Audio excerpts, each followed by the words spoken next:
الحمد للہ الذی ذی العزت والعلا والصلاة والسلام علی سید الانبیاء شمس الضحیٰ بدر الدجا نور الہدا منبع الجود والعطا اما بعد اعوذ باللہ من الشیطان الرجیم بسم اللہ الرحمن الرحیم لن تنالوا البر حتی تنفقوا مما تحبون صدق اللہ العظیم وصدق رسولہ النبی الکریم۔ درود پاک پڑھیے۔ الصلاۃ والسلام علیک یا سیدی یا رسول اللہ وعلی آلک واصحابک یا سیدی یا حبیب اللہ۔ اللہم صلی علی سیدنا و مولانا محمد معدن الجود والکرم وآلہ وصحبہ وبارک وسلم۔ قرآن مجید فرقان حمید کے چوتھے پارے میں سے کچھ باتیں اللہ تبارک و تعالی قرآن مجید کی تفہیم کے اندر ہر غلطی سے محفوظ فرمائے اور اللہ تعالیٰ صحیح بات کو زبان پہ جاری فرمائے۔ چوتھے پارے کی پہلی آیت کریمہ میں اللہ تبارک و تعالیٰ نے فرمایا ہے کہ لن تنالوا البر حتی تنفقوا مما تحبون، فرمایا تم ہرگز بھلائی کو نہیں پہنچ سکتے جب تک تم اپنی پیاری چیز راہ خدا میں خرچ نہ کرو۔ اللہ تبارک و تعالیٰ چونکہ بندہ مومن کو ہر چیز سے زیادہ پیارا ہے، اور دوسرے پارے میں اللہ کریم نے فرمایا والذین آمنوا اشد حبا للہ، وہ لوگ جو ایمان لائے وہ اپنے رب سے شدید محبت کرتے ہیں۔ تو اللہ تبارک و تعالیٰ نے یہ قانون دیا کہ تم اگر بھلائی کو پانا چاہو، وہ بھلائی جو اللہ کا قرب تمہارے لیے آسان کرے، تو پھر اس کا نسخہ یہ ہے کہ جو تمہاری پیاری چیز ہے، جو محبوب چیز ہے، وہ اپنے محبوب رب کے رستے میں خرچ کر دو۔ ہمارے ہاں کیونکہ بہت دفعہ دین کو اس لیے سنا جاتا ہے کہ ہم الحمدللہ ماشاءاللہ، یا اگر عذاب اور سختی کے جملے آئیں گے تو استغفار پڑھ کے گزر جائیں گے۔ صحابہ کرام علیہم رضوان کے ہاں جب کوئی آیت کریمہ آتی تھی تو پھر اس کا پریکٹیکل ہوتا تھا، پھر اس پر عمل ہوتا تھا۔ جب یہ آیت کریمہ نازل ہوئی تو حضرت ابو طلحہ رضی اللہ تعالیٰ عنہ بہت زیادہ اللہ نے انہیں نوازا ہوا تھا، جائیدادیں تھیں، مکانات تھے، مال و اسباب تھا۔ ایک ان کا باغ تھا اس پر انہوں نے بڑی محنت فرمائی تھی، بڑی خوبصورتی کے ساتھ اس کو انہوں نے سجایا سنوارا تھا، اور وہ اتنا نصیبوں والا باغ تھا کہ اللہ کے رسول علیہ السلام بھی اسے دیکھنے کے لیے تشریف لے جایا کرتے تھے۔ حضرت ابو طلحہ رضی اللہ تعالیٰ عنہ جب یہ آیت کریمہ نازل ہوئی تو حضور علیہ السلام کی بارگاہ میں حاضر ہوئے، عرض کی یا رسول اللہ صلی اللہ علیہ وسلم، میں نے اپنی ساری جائیداد کا حساب لگایا ہے، وہ باغ مجھے سب سے زیادہ پیارا ہے، تو یا رسول اللہ میں وہ باغ اللہ کے راستے میں خیرات کرنا چاہتا ہوں، مجھے بڑا ہی پیارا ہے، تو میں وہ دینا چاہتا ہوں، قبول کر لے۔ نبی کریم صلی اللہ علیہ وسلم نے فرمایا تیرا قبول ہو گیا، اب تو اس طرح کر اپنے جو تیرے رشتے کے بھائی ہیں، چچا زاد، ماموں زاد، ان کے اندر تو بانٹ دے، تیری صلہ رحمی بھی ہو جائے گی اور رب کی بارگاہ میں تیری نیکی بھی قبول کر لی جائے گی۔ حضرت زید رضی اللہ تعالیٰ وہ حضور علیہ السلام کی بارگاہ عالی مرتبت میں حاضر ہوئے تو عرض کرنے لگے یا رسول اللہ صلی اللہ علیہ وسلم، یہ گھوڑا مجھے بڑا پیارا ہے، بڑا مجھے محبوب ہے، حضور میں اس کی بڑی خدمت کرتا ہوں، میں نے اسے پالا ہے، اس کا دھیان رکھتا ہوں۔ کچھ جانوروں سے پیار ہو جاتا ہے نا، عرض کرنے لگے یا رسول اللہ یہ مجھے بڑا ہی پیارا ہے، بڑا پیارا ہے۔ حضرت زید عرض کرتے ہیں تو یا رسول اللہ یہ قبول کر لیں۔ حضرت زید بن حارثہ نے جب یہ کہا تو حضور نے فرمایا میں نے قبول کر لیا۔ کہا حضور چونکہ رب فرماتا ہے پیاری چیز دو تو یہ مجھے سب سے زیادہ پیارا ہے، تو لہٰذا میں پیش کرتا ہوں، قبول کر لیا جائے۔ رسول کریم نے ان سے قبول فرما کے نا تو انہی کے بیٹے حضرت اسامہ بن زید کو دے دیا۔ تو وہ عرض کرنے لگے یا رسول اللہ صلی اللہ علیہ وسلم، میں نے تو اللہ کے راستے میں دیا تھا، تو حضور نے فرمایا تیرا ہو گیا نا، تو نے اللہ کے راستے میں دیا تھا تو میں نے قبول کر کے اللہ کے بندے کو دے دیا ہے۔ حضرت عمر بن عبدالعزیز رحمۃ اللہ تعالیٰ علیہ نا شکر کی بوریاں منگایا کرتے تھے، شکر کی بوریاں، گڑ کی بوریاں، اور بوریوں کی بوریاں خیرات کرتے۔ تو لوگ کہنے لگے حضور کچھ لوگ زیادہ شکر نہیں کھاتے، ان کو پیسے دے دیا کریں. آپ فرمانے لگے بھائی وہ بات میں کیسے کروں, میرا رب کہتا ہے پیاری چیز خرچ کرو. مجھے شکر بڑی پیاری ہے, مجھے تو روٹی نہ ملے 3 ٹائم تو میں شکر پہ ہی گزارا کر سکتا ہوں, تو وہ چیز اللہ کے راستے میں دوں گا جو مجھے بڑی پیاری ہے, بڑی محبوب ہے, جس کی مجھے بڑی چاہت ہے. تو میرے عزیز سمجھ لیں کہ جب آپ تحفہ خریدتے ہیں نا کسی کے لیے, تو جتنا بندہ محبوب ہوتا ہے اتنی ہی آپ اچھی چیز. ہمارے ہاں جب مسجدوں کے گلے کھولے جاتے ہیں نا, تو جتنے پھٹے نوٹ ہوتے ہیں ساری اسی میں سے نکل آتے ہیں, اور کئی ایسے نوٹ ہوتے ہیں جو کئی نہیں چل سکتے لیکن مسجد میں چل جاتے ہیں.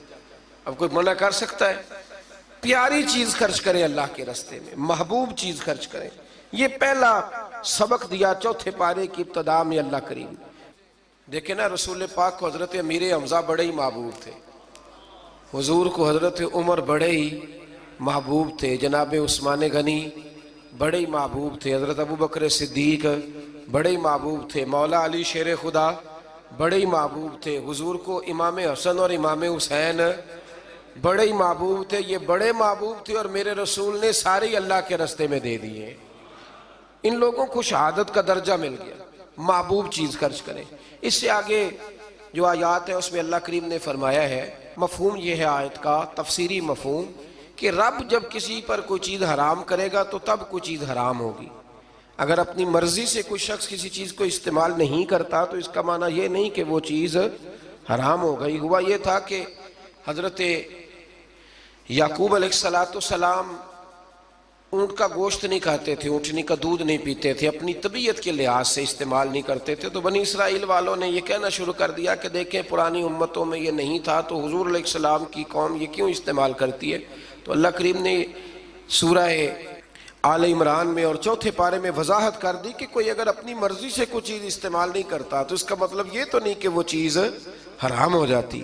تو اس سے آگے بڑھ کے پھر اللہ تبارک و تعالیٰ نے مکہ مکرمہ کی فضیلت بیان کی اور فرمایا کہ ان اول بیت وضع للناس, بے شک پہلا گھر جو لوگوں کے لیے بنایا گیا, للذی ببکۃ مبارکا وہدی للعالمین, فرمایا پہلا گھر جو لوگوں کے لیے بنایا گیا وہ مکہ مکرمہ میں اور ہے بڑی برکت والا, اور وہ ہے اللہ کا گھر, اور لیکن ساری کائنات کو ہدایت وہ گھر عطا کرتا ہے. گویا جو اس کے راستے پہ چل پڑتا ہے وہ ہدایت کے راستے پہ چل پڑتا ہے. پھر اللہ تبارک و تعالیٰ نے آگے جا کر کے اہل کتاب کی کچھ ایسی چیزوں کا ذکر فرمایا جن چیزوں کو انہوں نے بلا وجہ اپنے اوپر طاری کر لیا تھا. یہاں اہل کتاب سے مراد یہودی بھی ہیں اور عیسائی بھی ہیں. پہلے سے دوسرے رکوع میں اللہ تبارک و تعالیٰ نے امت مسلمہ کو یہ حکم دیا ہے کہ کلمہ پڑھا ہے تو اب مرتے دم تک مسلمان ہی رہنا, اور اللہ سے ڈرنا تو اتنا ڈرنا کہ جتنا ڈرنے کا حق ہے, اور آخری دم تک تم نے مسلمان رہنا ہے. اور پھر اسی رکوع میں اللہ کریم نے حکم دیا کہ تم اللہ کی مضبوط رسی کو پکڑ لو, وَاعْتَصِمُوا بِحَبْلِ اللَّهِ, اللہ کی مضبوط رسی کو پکڑ لو اور جماعتوں میں تقسیم نہ ہو جانا, الگ الگ گروہ نہ بنانا. اس لیے میرے نبی پاک علیہ السلام نے فرمایا کہ امت کا جو سب سے بڑا گروہ ہونا اس کی پیروی کرو. اس کا نام کتب احادیث میں سواد اعظم آیا ہے کہ جو بڑی جماعت ہو نا مسلمانوں کی اس کی. اب پتہ کیا مصیبت ہے, جو آدمی تھوڑا سا سٹائل ذرا ہٹ کے ہوتا ہے نا اس کے پیچھے لوگ چلنے لگ جاتے ہیں. جو ذرا انوکھی بات کرتا ہے نا کہتے ہیں یہ تو سارے لوگ ہی کر رہے ہیں. جو تھوڑی ہٹ کے بات کرتا ہے نا کہتا ہے پچھلے سارے ہی غلط تھے, میں واحد بندہ ہوں جو ٹھیک آیا ہوں. لوگ اس کے پیچھے لگ جاتے ہیں. ایسا نہ کریں. مسلمانوں کی وہ جماعت جو عرصہ دراز سے آ رہی ہے, آپ دیکھ لیں داتا صاحب کو کتنے سال ہو گئے اور اسلام کو کتنے سال ہو گئے. داتا صاحب کے بھی پیر ہیں, ان کے بھی آگے پیر ہیں, اور ان کے مرشد حضرت جنید بغدادی ہیں. پھر بات کہاں تک آگے جاتی ہے تو آپ یہ غور فرمائیں کہ اس رسی کو تھامیں جس پر شروع سے لے کر مسلمانوں کا طریقہ چلا آ رہا ہے. قرآن مجید کی اسی پارے میں اللہ کریم نے ایک اور مضمون کو بڑے انوکھے رنگ میں بیان کیا ہے. فرمایا قیامت کے دن کچھ منہ کالے ہوں گے اور کچھ سفید ہوں گے, کچھ چہرے چمک رہے ہوں گے اور کچھ چہرے کالے سیاہ ہوں گے. یہ کالے وہ ہوں گے جو ایمان لانے کے باوجود کفر کرتے رہے. اسی آیت میں اللہ نے وضاحت کر دی اور فرمایا یہ جن کے منہ سفید ہوں گے نا، یہ قیامت کے دن جن کے چہرے روشن ہوں گے، یہ وہ لوگ ہیں جنہیں اللہ اپنی رحمت عطا فرمائے گا۔ یہاں بڑی باتیں مفسرین نے کی ہیں کہ یہ کچھ چہرے کالے ہوں گے، کچھ سیاہ ہوں گے، اس کا معنی کیا ہے؟ تو مفسرین کرام ایک پورے گروہ نے، ایک پوری جماعت نے ذکر فرمایا ہے کہ دنیا میں نا کچھ چیزیں دلوں میں چھپی ہوئی ہیں جو ظاہر نہیں ہو رہی، قیامت میں ظاہر ہو جائیں گی۔ دلوں میں چھپی ہوئی ہیں، قیامت کے دن وہ چیزیں ظاہر ہو جائیں گی۔ اگر دلوں میں ایمان چھپا ہے تو قیامت کے دن چہرے چمکنے شروع ہو جائیں گے، اور اگر دلوں میں نفاق چھپایا نا لوگوں نے، سامنے کچھ کہتے ہیں اور پیٹھ کے پیچھے کچھ اور کہتے ہیں، تو وہ بھی قیامت کے دن نمایاں ہو جائے گا۔ چہروں میں بڑا کچھ ہوتا ہے، چہروں کے اندر بڑا کچھ ہوتا ہے۔ حضرت سلطان باؤ رحمۃ اللہ تعالیٰ علیہ ارشاد فرمایا کرتے تھے کہ دل کالے نالو منہ کالا چنگا جے کوئی رمز پچھانے۔ دل کالے نالو منہ کالا چنگا جے کوئی رمز پچھانے۔ اگر اس پر غور کرے نا تو منہ چمکانے سے بہتر ہے کہ دل چمکایا جائے، دل روشن کیا جائے۔ اور میرے رسول کریم علیہ السلام نے ولی کی علامت بیان کی ہے، فرمایا ولی اسے کہتے ہیں جس کو دیکھتے ہی رب یاد آ جاتا ہے۔ ایک ہوتا ہے آرٹیفیشل حسن، وہ بھی یاد آتا ہے نا، آج کل آپ کو پتہ ہے لوگوں نے کیا ہوتا ہے، اس میں نورانیت نہیں ہوتی۔ میں اکثر کہا کرتا ہوں کہ ریاکاری اصل میں اداکاری ہوتی ہے، تو جب بندہ اداکار ہوتا ہے تو اس میں کوئی حسن نہیں ہوتا۔ جب بندہ اندر سے اس کی طبیعت معصوم ہوتی ہے نا، اندر سے وہ نفیس ہوتا ہے، وہ اچھی سوچ والا ہوتا ہے، تو وہ جو اندر کی روشنی ہوتی ہے وہ باہر بھی آ جاتی ہے، پھر چہرہ چمکتا ہے، پھر اس میں روشنی آتی ہے۔ نبی کریم علیہ السلام کا ایک فرمان ہے، حضور فرماتے ہیں رات کو جو آدمی تہجد پڑھے گا نا کمروں میں چھپ کے، اسے سویرے بتانا نہیں پڑے گا کہ میں نے پڑھی ہے، فرمایا اس کا چہرہ ہی بتائے گا کہ رات اس نے اپنے رب کی عبادت کی ہے۔ تو چہرے بڑا کچھ بتایا کرتے ہیں۔ تو قیامت میں بھی کچھ چہرے چمکیں گے اور کچھ کالے سیاہ ہوں گے۔ انشاءاللہ اللہ فضل فرمائے گا تو اہل حق کے چہرے چمکیں گے، اللہ فضل ہی فرمائے گا، کرم فرمائے گا۔ پھر دیکھیے دوسرے سے تیسرے رکوع میں اللہ کریم نے نا اس امت کی فضیلت بیان کی، فرمایا کنتم خیر امت اخرجت للناس، فرمایا تم بہترین امت ہو، تمہیں اللہ تبارک و تعالیٰ نے لوگوں کی بھلائی کے لیے پیدا فرمایا ہے۔ اے رسول کریم کی امت تم ایک بہترین امت ہو۔ دنیا میں سب سے کمزور شخص پتہ کون ہوتا ہے؟ جسے یہ پتہ ہی نہیں ہوتا کہ میرا مقام کیا ہے۔ اگر پتہ چل جائے نا میرا مقام کیا ہے تو جینا آسان ہو جائے۔ یعنی ایک آدمی استاد ہے، ٹیچر ہے، اور جب وہ چھوٹی حرکت کرتا ہے نا تو پتہ لگتا ہے کہ اسے پتہ ہی نہیں کہ میرا اصل میں مقام کیا ہے۔ تو استاد ہے، تیرا سٹیٹس ہے، تیرا معیار ہے، اتنی چھوٹی بات تو کر گیا۔ بہت بڑا آدمی، وزعدار آدمی، وہ جب چھوٹی بات کرتا ہے تو محسوس ہوتا ہے کہ نہیں باتوں میں ہی بڑا ہے، باقی اس کے پاس کوئی چیز موجود نہیں ہے۔ امت مسلمہ بڑی امت ہے، جب یہ چھوٹی بات کرتی ہے نا، چھوٹی بات۔ میں ملک سے باہر تھا تو وہ سنگیوں کو، ہمارے مسلمانوں کو کچھ مسئلہ بن گیا، ان کی ڈیوٹی ہے سارا دن غیروں کی تعریفیں کرنا، سارا دن تعریفیں کرتے ہیں۔ ان کی سڑکیں دیکھی ہیں، ان کے مکان دیکھیں، ان کی فلانی چیز دیکھی ہے۔ تو میں نے ان سے کہا کہ میں نے تو سنا ہے کہ بچہ بالغ ہو جاتا ہے تو ابا خود کہتا ہے جا اپنا بندوبست کر، کہتا ہے کہ نہیں کہتا؟ تو میں نے کہا یہ تو نکال دیتے ہیں بچوں کو، بچے اپنا بندوبست کر لیتے ہیں اور ابا جی کا بندوبست کوئی بھی نہیں کرتا۔ 2-3 مہینے یورپ میں بوڑھا اندر مر جاتا ہے تو پھر باہر خبر آتی ہے کہ مر گیا، جب بدبو گلی میں آنے لگتی ہے۔ یہ معیار ہے۔ سڑکیں پکی ہیں، اس میں کوئی شک نہیں، مکانات اچھے ہیں، قانون کی پابندی ہے، لیکن میرا مسلمان جب وہاں جاتا ہے اشارہ نہیں توڑتا، تو اگر یہاں بھی نہ توڑے تو قانون یہاں بھی صحیح ہو سکتا ہے۔ لیکن جو بندہ وہاں سے پیسے کما کے آتا ہے نا، وہ کہتا اب اشارہ نہ توڑوں تو پتہ کیسے چلے گا کہ میں وہاں سے آیا ہوں۔ تو بھائی آپ بہترین لوگ ہیں، آپ چھوٹی بات کیوں کرتے؟ آپ بہترین لوگ، آپ تھوڑا اونچا بیٹھ کے بات کریں، آپ کا ایک سٹیٹس ہے، مومن کا ایک مقام ہے۔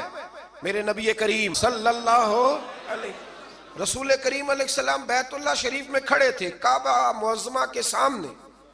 حضور نے بیت اللہ شریف کی طرف دیکھ کے فرمایا، کہ ترمذی کی حدیث ہے، حضور فرمانے لگے کعبے تیری بڑی عزت ہے، پر جو بندہ میرا کلمہ پڑھ لیتا ہے نا، بندہ مومن، اس کی عزت اللہ کی نظر میں کعبے سے بھی زیادہ ہے، وہ زیادہ قابل اعزاز ہے۔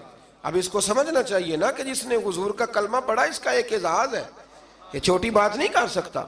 اور اعزاز کس وجہ سے ہے وہ بھی اللہ کریم نے ارشاد فرمایا، اخرجت للناس، اعزاز اس لیے نہیں کہ تیرا رنگ گورا ہے، اعزاز اس لیے نہیں کہ تیرا قد اونچا ہے، اعزاز اس لیے نہیں کہ تیرے پاس ڈگریاں زیادہ، تأمرون بالمعروف، امت مسلمہ کی شان اس لیے زیادہ ہے کہ یہ لوگوں کو بھلائی کا حکم دیتے ہیں، وَتَنْهَوْنَ عَنِ الْمُنْكَرِ، اور لوگوں کو برائی سے منع کرتے ہیں۔ اور یہ جو کام لوگ کرتے ہیں نا، خیر کا حکم دینا، برائی سے منع کرنا، یہ لوگ دنیا کے امام ہوتے ہیں۔ اب ہمارے ہاں کیا ہوتا ہے، ایک سازش ہوتی ہے، جن لوگوں کو ہم نے نیکی کا حکم دینا تھا نا، اللہ کی توحید کا پیغام دینا تھا، نبی کریم علیہ السلام کی رسالت کی بات جن لوگوں کو ہم نے کرنی تھی، جب ہمارا لیڈر اسی قوم کو بطور مثال یہاں بیان کرتا ہے، یعنی جس کے لیے حکم تھا کہ ہم اسے کہیں کہ تو کلمہ پڑھ لے، جب اسے ماڈل بنا کے ہمارے سامنے پیش کیا جائے گا کہ وہ بڑا اچھا ہے، تو ہم اسے کیسے کہیں گے کلمہ پڑھ؟ اور پھر اس سے اگلی بات یہ ہے کہ ہم تقریروں سے کلمہ پڑھانا چاہتے ہیں۔ تقریر بڑی مؤثر کام ہے، ضرور ہونی چاہیے، لیکن دنیا میں انقلاب عمل سے آتا ہے، عمل سے۔ صحابہ کرام علیہم رضوان نے بڑی بڑی تقریریں کی، بڑے بڑے جاندار وہ لوگ تھے کہ ایک جملہ کہتے تھے تو دنیا تڑپ اٹھتی تھی، لیکن ان کی تقریروں سے زیادہ اثر ان کے عمل میں تھا۔ حضرت باجزید بسطامی رحمۃ اللہ علیہ کا زمانہ تھا، تو ایک یہودی اور مسلمان کی دوستی تھی، تو اس یہودی نے مسلمان سے کہا کہ یار ہماری بڑی دوستی ہے تو دوستی پکی رہنی چاہیے، تو مسلمان کہنے لگا بالکل پکی رہے گی، میرے دل میں بھی بڑے دنوں سے خواہش تھی کہ دوستی پکی ہو جائے۔ تو کہا کیسے پکی ہو سکتی ہے؟ تو مسلمان کہنے لگا تو کلمہ پڑھ لے، دوستی۔ تو وہ یہودی کہنے لگا یار ناراض نہ ہونا، میں نے دو اسلام دیکھے، کون سے والے اسلام کا کلمہ پڑھو؟ اس نے کہا دو اسلام۔ کہنے لگا ایک اسلام تیرا ہے، ایک حضرت باجزید بسطامی کا ہے، میں اور تو اکٹھے رہتے ہیں، نماز کا وقت ہوتا ہے تو بھی بیٹھا رہتا ہے، میں بھی بیٹھا رہتا ہوں نماز، اور ادھر اگر شراب کی مجلس چلتی ہے تو میں جاتا ہوں تو معاذ اللہ تو بھی چلا جاتا ہے، اگر کوئی فحاشی اور یعنی کا کام ہے میں جاتا ہوں تو بھی چلا جاتا ہے، تو اگر ایک لفظ ہی مجھ سے کہلانا ہے، ایک جملہ ہی کلمے کا، تو میں کہہ دیتا ہوں، لیکن اگر تو مجھے اس اسلام کی دعوت دیتا ہے نا جو حضرت باجزید بسطامی کا ہے، حضرت باجزید بسطامی کا بھی ایک اسلام ہے، وہ شخص اٹھتا ہے تو پتہ چلتا ہے کہ مصطفیٰ کا غلام ہے، وہ بیٹھتا ہے تو پتہ چلتا ہے یہ کسی کا بنا ہوا ہے، یہ رکتا ہے، آتا ہے، جاتا ہے تو اس کے وجود سے شعائیں چھلکتی ہیں، محسوس ہوتا ہے کہ اس پر رنگ اپنا نہیں، اس پر محمد عربی کا چڑھایا ہوا رنگ ہے، تو نظر آتا ہے۔ تو اگر وہ والا اسلام ہے تو میں قبول کرنے کو تیار ہوں، مجھے پڑھاؤ کلمہ۔ دیکھیں نا، ایک شخص سے میں نے کہا کہ تو سر پہ پگڑی باندھ لے، اور میں نے باندھی نہیں ہوئی، تو فوراً اس کے دل میں خیال آئے گا کہ اگر اتنی اچھی ہوتی تو آپ بھی تو باندھتے نا۔ یعنی وہ آدمی جو بزنس میں جھوٹ بول رہا ہے اور درجنوں جھوٹ بولتا ہے، وہ جب کسی کو سچ بولنے کا مشورہ دیتا ہے تو سامنے والا اس پہ ہنستا ہے، وہ کہتا ہے یار تو نہ ایسے کر، تجھے تو میں اچھی طرح جانتا ہوں تو کیا کہتا ہے۔ تو اللہ تبارک و تعالیٰ نے اس آیہ کریمہ میں ہمیں سمجھایا ہے، ارشاد فرمایا جا رہا ہے کہ تم بہترین امت اس لیے ہو کہ لوگوں کو بھلائی کا حکم دیتے ہو اور برائی سے روکتے ہو، منع کرتے ہو۔ اللہ تعالیٰ ہمیں سمجھنے کی توفیق عطا فرمائے۔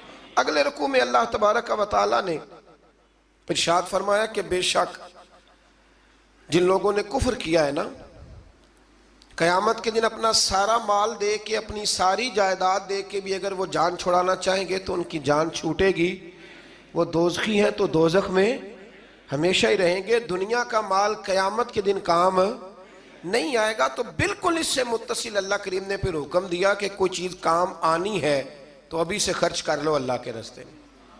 مطلب ہمیں امید ہوتی ہے کہ میرا بچہ پڑھ کے بخشوائے گا، میرے نام پہ خیرات کرے گا، تو میاں جتنی تو نے کی ہے اپنے لیے اتنی اس نے کرنی ہے نا، تمہیں پتہ ہی ہے نا تو نے کیا دیا ہے، تو آپ میرا اور آپ کا بیٹا ہی ہے نا۔ تو اللہ تبارک و تعالیٰ نے یہاں حکم ارشاد فرمایا کہ خود اپنے لیے کر لو جو کچھ کرنا ہے۔ اور پھر ایک اور عادت یہاں اللہ کریم نے انسان کی بیان فرمائی اسی پارے میں، ارشاد فرمایا کہ اسے تھوڑی سی خوشی ملتی ہے تو راضی ہوتا ہے، اور ذرا سی تکلیف پہنچتی ہے تو شکوے کرنے لگ جاتا ہے.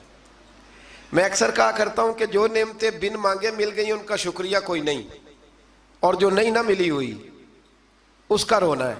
یعنی ایک شخص کے پاس سارا کچھ ہے، بیٹیاں بھی ہیں، جائیداد بھی ہے، مکان بھی ہے، اور تندرستی بھی ہے، علم بھی ہے، بیٹا کوئی نہیں، تو اس سے جب بھی آپ ملیں گے نا تو کہے گا دعا کرو اللہ مجھے بیٹا دے دے. تو خدا کے بندے باقی نعمتوں کا بھی تو ذکر کرنا جو اللہ نے دی ہوئی ہے.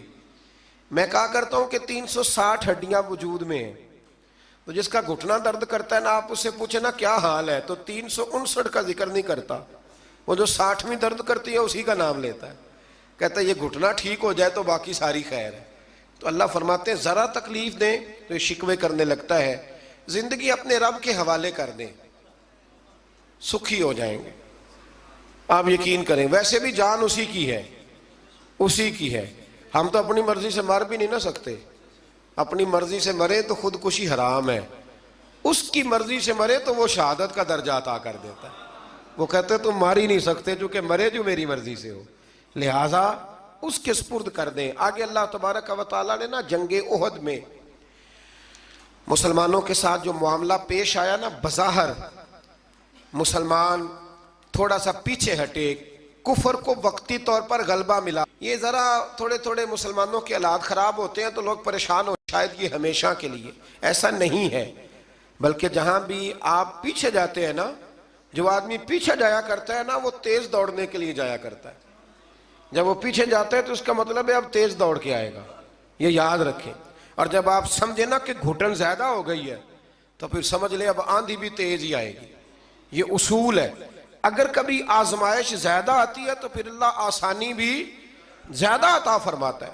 تو مسلمانوں کو ذرا کمزوری ہوئی تو پریشان ہو گئے، تو رب کریم نے فرمایا پریشان نہ ہو، وہ وقت نہیں تمہیں یاد والا قد نصرکم اللہ ببدر وانتم اذلہ، جب ہم نے تمہاری بدر میں مدد کی تھی حالانکہ تم کمزور تھے. اب تو تم ہزاروں میں ہو تو 313 تھے، رب نے تمہاری مدد فرمائی تھی. فرمایا احد میں اگر مشکل آ گئی ہے تو پریشان نہ ہو، اللہ اگلے میدانوں میں بھی تمہاری ضرور مدد فرمائے گا. پھر اسی پارے میں اللہ کریم نے نا دوڑنے کا حکم دیا ہے. فرمایا دوڑو. کس طرف؟ فرمایا وَسَارِعُوا إِلَىٰ مَغْفِرَةٍ مِّن رَبِّكُمْ، دوڑو دوڑو دوڑو اپنے رب کی بخشش کی طرف دوڑو. اور کدھر دوڑو؟ فرمایا وَجَنَّةٍ أَرْضُهَا السَّمَاوَاتُ وَالْأَرْضُ، اس جنت کی طرف دوڑو جس کی صرف چوڑائی زمین اور آسمان کے برابر ہے. اللہ کریم نے چوڑائی بتا دی. فرمایا جنت کی چوڑائی اتنی ہے جتنے زمین و آسمان ہے. تمہیں چوڑائی بتا دیا، باقی لمبائی کا حساب کرتے رہنا. اور میرے رسول کریم علیہ السلام نے تو جنت کا مضمون سمیٹا تو حضور نے جملوں میں حادی کر دی. بڑی نعمتیں بیان کر کے نا، بڑی نعمتیں بیان کر کے حضور فرمانے لگے اللہ نے تمہارے لیے بڑا کچھ بنایا ہے، اور اتنا کچھ بنایا ہے نہ کسی آنکھ نے دیکھا، نہ کسی کان نے سنا، اور نہ تمہارے دل پہ کبھی خیال ہی گزرا ہوگا، جو نعمتیں رب نے تمہارے لیے جنت میں تیار کی ہوئی. تو اس میں اللہ تبارک و تعالیٰ نے اس بات کی طرف بھی ذکر فرمایا. پھر اسی پارے کے اندر اللہ کریم نے غصہ پینے والوں کو اور معاف کرنے والوں کو کہا کہ یہ وہ والی نیکی ہے جو اللہ کو بڑی پسند ہے. ہمارے زمانے میں غصہ پینے والی عمر آتی کوئی نہیں. چھوٹی عمر میں کہتے ہیں بچہ اس لیے ضدی ہے، جوان ہو جائے تو کہتے ہیں خون گرم ہے، بوڑھا ہو جائے تو کہتے ہیں انہوں نے پتہ ہی نہیں لگتا. تو بھئی یہ بتائیں پھر درگزر کی عمر کون سی ہے؟ بچہ تھا تو ضدی تھا، اور جوان تھا تو خون گرم تھا، بوڑھا ہو گیا تو اب چڑچڑا ہو گیا. تو بھئی معاف کرنے کی عمر کون سی ہے؟ میرے رسول کریم علیہ السلام نے زندگی میں دکھ زیادہ دیکھے. حضور فرماتے ہیں جتنا مجھے ستایا گیا کسی کو نہیں ستایا گیا. حضرت جابر ابن عبداللہ فرماتے ہیں میں نے اپنے محبوب کو جب بھی دیکھا مسکراتے ہی دیکھا اور معاف کرتے ہی دیکھا. تو مہربانی فرمائیں والکاظمین الغیظ والعافین عن الناس، غصہ پینے والے، لوگوں کو معاف کرنے والے.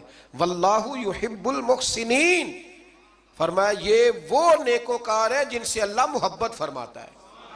غصہ پینے والوں اور معاف کرنے والوں سے اللہ محبت فرماتا ہے. پھر آگے انہی آیات کے اندر اللہ تبارک و تعالیٰ نے مسلمانوں کو یہ حکم دیا ہے کہ جب تم سے کوئی غلطی ہو جائے، جب تم بھول جاؤ، تو پھر تم اپنے رب کی بارگاہ میں معافی مانگو، اور جب تم معافی مانگو گے اللہ تبارک و تعالیٰ اپنے فضل سے تمہیں معاف فرما دے گا۔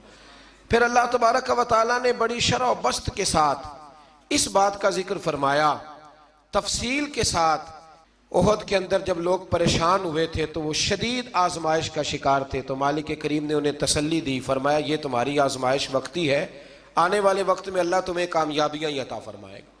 احد کے بعد پھر جتنا بھی جہاد ہوا سب میں میرے رب نے کامیابیاں ہی عطا فرمائی۔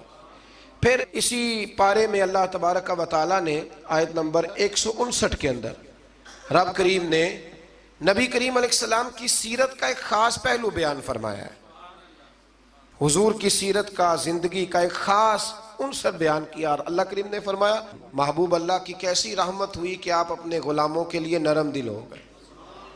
یہ اللہ تعالیٰ کی کیسی رحمت من اللہ لنت لہم، آپ ان کے لیے نرم دل ہو گئے۔ وَلَوْ كُنْتَ فَظًّا غَلِيظَ الْقَلْبِ، اگر آپ سخت دل ہوتے یا سخت مزاج ہوتے، لَانْفَضُّوا مِنْ حَوْلِكَ، تو یہ آپ کے پاس سے بکھر جاتے، یہ بیچارے آپ کے پاس پھر بیٹھ سکتے۔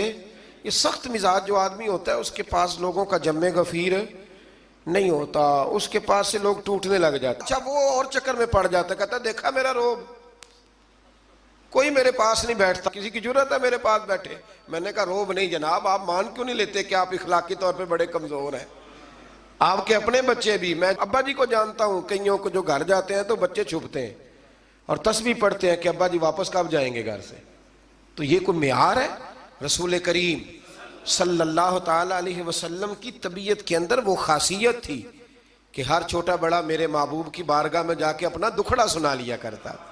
حضور معاف کرتے تھے، نبی پاک محبت فرماتے تھے، تو اپنی زندگی کے اندر وہ سارے معاملات پیدا کریں۔ ہم خوابوں کی دنیا میں زندہ رہتے ہیں کہ چلو ٹھیک ہے جی میرا بڑا روب چل رہا ہے، کوئی آدمی میرے قریب نہیں بیٹھتا، تو یہ کوئی کمال نہیں۔ نبی پاک علیہ السلام کی سیرت کا کمال یہ ہے کہ حضور تک رسائی آسان تھی، ہر آدمی اپنی بات بڑی آسانی کے ساتھ حبیب کریم کی بارگاہ میں عرض کر لیتا تھا۔ ایک آیت ہے جی جو آپ نے بڑی ضروری یاد رکھنی ہے، یہ آیت نمبر 179 ہے، اس پر آپ نے ضرور توجہ کرنی ہے، ضرور غور کرنا ہے۔ ایک چھوٹا سا مسئلہ لوگ بڑا اس کو الجھا دیتے ہیں، اللہ کریم نے اس آیہ کریمہ میں اس کا بھی بیان فرمایا ہے۔ اسی پارے میں سورہ آل عمران میں فرمایا وَمَا كَانَ اللَّهُ لِيُطْلِعَكُمْ عَلَى الْغَيْبِ وَلَكِنَّ اللَّهَ يَجْتَبِي مِن رُّسُلِهِ مَن يَشَاءُ، فرمایا اللہ کی یہ شان نہیں کہ عام لوگوں کو غیب کا علم دے، لیکن اپنے رسولوں میں سے جسے چاہتا ہے اسے چن لیتا ہے۔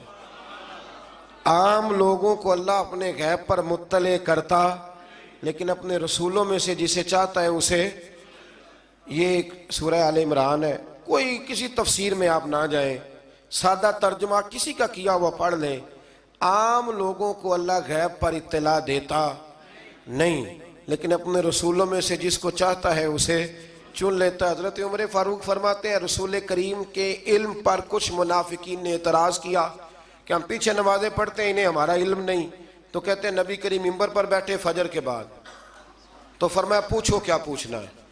حضور نے اتنا بیان کیا کہ ظہر کی نماز ہو گئی، پھر زور پڑھ کے حضور دوبارہ منبر پر بیٹھے، اتنا بیان کیا کہ عصر ہو گئی، پھر عصر پڑھ کے حضور منبر پر بیٹھے، اتنی باتیں بیان کی کہ مغرب ہو گئی۔ حضرت عمر کہتے ہیں حضور نے ہمیں اتنی باتیں بتائیں کہ جہنمی جہنم میں چلے گئے، جنتی جنت میں چلے گئے۔ اور حضور پھر بیان کرتے ہے کوئی پوچھنے والا تو پوچھو مجھ سے کیا پوچھنا چاہتے ہو۔ ہمارے استاد تھے، شیخ تھے علامہ تحسین رضا صاحب بریلی شریف میں، انہوں نے ایک قطعہ کہا تھا بڑا شاندار، کہنے لگے علم غیب رسول کے منکر اس حقیقت کو بھول جاتے ہیں، غیب مانا کہ راز ہے لیکن راز اپنوں سے کب چھپاتے ہیں۔ اور اعلیٰ حضرت نے تو قلم توڑ دیے، فرمانے لگے اور کوئی غیب تم سے نہا ہو بھلا جب خدا ہی نہ چھپا رہا، جو سب سے بڑا غیب ہے جب نبی پاک نے اسے ہی دیکھ لیا ہے تو پیچھے کیا رہ گیا۔ تو اس لیے اس آیہ کریمہ میں اللہ کریم نے اس مسئلے کو حل فرما دیا۔ ہاں ایک بات ضرور ہے، اس پر ضرور آپ حضرات توجہ کریں کہ اللہ کے انبیاء کی اور نبی کریم علیہ السلام کی بھی کوئی چیز بھی، کوئی طاقت بھی ذاتی نہیں، جو بھی ہے اللہ کا عطا کرتا ہے۔ کوئی چیز بھی ذاتی، علم غیب بھی ذاتی نہیں، اللہ کا دیا ہوا ہے۔ آگے سورہ نساء آ جاتی ہے۔ سورہ نساء کے اندر نا اللہ کریم نے بالکل آغاز میں ارشاد فرمایا کہ یا ایھا الناس اتقوا ربکم الذی خلقکم من نفس واحدہ، اے لوگو اپنے رب سے ڈرو جس نے تمہیں ایک جان سے پیدا فرمایا۔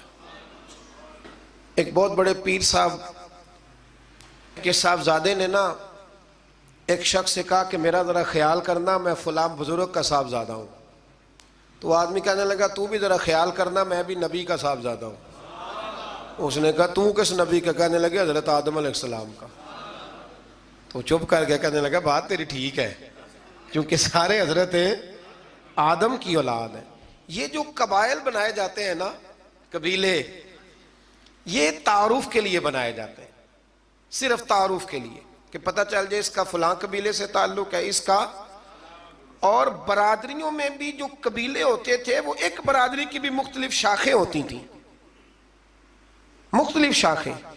قریش، بنو امیہ یہ قبیلہ ایک تھا، پھر اس کی آگے شاخیں ہو گئی اور بہت سارے لوگ تھے جو تقسیم در تقسیم ہوئے، شاخیں بنتی جاتی ہیں۔ تو یہ سارا کچھ کیا ہے؟ تعارف کے لیے ہے، ورنہ اولاد سارے کس کی ہیں؟ حضرت۔ اور نبی پاک علیہ السلام نے جب خطبہ دیا نا حجت الوداع کا، تو حضور نے اعلان فرما دیا، فرمایا نہ کوئی بڑا ہے، نہ کوئی چھوٹا ہے، نہ کوئی گورا ہے، نہ کوئی کالا ہے، نہ کوئی عربی ہے، نہ کوئی اجمی ہے۔ ہاں، ان اکرمکم عند اللہ اتقاکم، اللہ کی نظر میں اس کی عزت زیادہ ہے جو زیادہ پرہیزگار ہے۔ ابھی تک یہ مصیبت بنی ہوئی ہے ہمارے معاشرے میں، ابھی تک برادریزم کی۔ اور کوئی عجیب سا ہی معاملہ ہے، سمجھ میں نہیں آتا کہ یہ کہاں جا کے حل ہوگا۔ ایک ہی برادری سے دو لوگ ہیں، ان سے کہا گیا کہ جناب وہ آپ نے کہا تھا کہ راجپوت فیملی میں رشتہ مل جائے تو اچھا ہے، تو مل گیا، کر لے۔ کہنے لگے نہیں کرنا، یہ مہاجر ہیں، ہم مقامی ہیں۔ تو ٹھیک ہو گیا بھئی، اب کتنی تقسیم اور کرنی، یعنی اس سے بھی آگے اور پھر اس سے آگے تقسیمیں۔ اور یہ اتنی خوفناک تقسیم ہے کئی دفعہ پریشان ہو جاتے ہیں کہ قوم کتنی کو بٹے گی، کتنی کو بٹے گا۔ آپ یہ جو تقسیم ہے نا، اس تقسیم سے نکلیں۔ اب آپ یہ مزاج بنائیں کہ بھئی یہ نہیں کہ ان کو کھانا بنانا نہیں آتا، معاملہ یہ ہے کہ ان کا ٹیسٹ اپنا ہے، ہمارا ٹیسٹ، تھوڑی وحدانیت کی طرف جائیں، امت واحدہ بننے کی کوشش کریں۔ ایک تقسیم ایسی ہے بد عقیدگی کی کہ جس سے نکلا نہیں جا سکتا، جو بد عقیدہ ہو گیا اس کے ساتھ کیا صلح ہو سکتی ہے، لیکن باقی کوشش کریں، جو اپنے ہیں نا اپنے، ان کی غلطیوں سے درگزر کریں، انہیں قریب کریں، چھوٹی موٹی کمزوریاں دور کریں، محبت کے ساتھ ذکر کریں، خیر کی بولی بولیں، اپنوں کی باتیں اپنوں میں رکھیں، اور کوشش کریں دل تھوڑا بڑا رہے، محبت تھوڑی بڑی رہے، پیار تھوڑا بڑا رہے، وفا تھوڑی بڑی رہے۔ اس سے آپ کا دل بھی بڑا ہوگا اور لوگوں کے اندر محبت بھی زیادہ پیدا ہوگی۔ اللہ ہمیں سمجھنے کی توفیق عطا فرمائے۔